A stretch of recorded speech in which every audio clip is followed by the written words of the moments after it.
Fantastic Mr. Fox 6. Now there became a desperate race, the machine against the foxes. In the beginning, the hill looked like this. After about an hour, as the machine bit away more and more soil from the hilltop, it looked like this. Sometimes the foxes would gain a little ground and clanking noises would go fainter, and Mr. Fox would say, "We're going to make it. I'm sure we are." But then a few moments later, the machine would come back at them, and the crunch of the almighty shovels would get louder and louder. Once a fox actually saw the sharp metal edge of one of the shovels. It scraped down the earth behind them. "Keep going, my darling," panted Mr. Fox. "Don't give up. Keep going," Mr. Baggins shouted to Boots and Bean.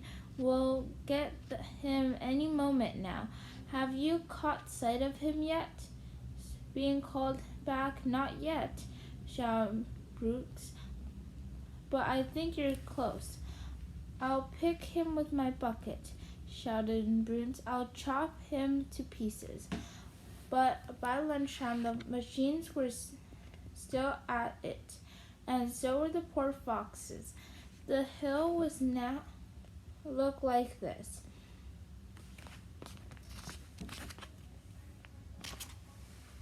The farmer didn't stop for lunch. They were too keen to finish the job. "Hey there, Mr. Fox," yelled Boots, leaning out of the tractor. "We're coming to get you now. You've had your last chicken," yelled Bogus. "You'll never come prowling around my farm again." A sort of madness had taken hold of the three brutes and were driving their machines like mechanics, racing the motors and making a shovel dig at terrific speed. The fat Bacchus was hopping about and devilish and shouting, "Faster, faster!" By 5 o'clock in the afternoon, this is what had happened to the hill.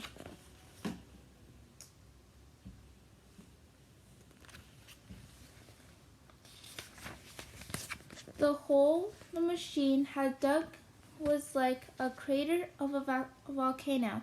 It was such an extraordinary sight that crowds of people came rushing out from the surrounding village to have a look.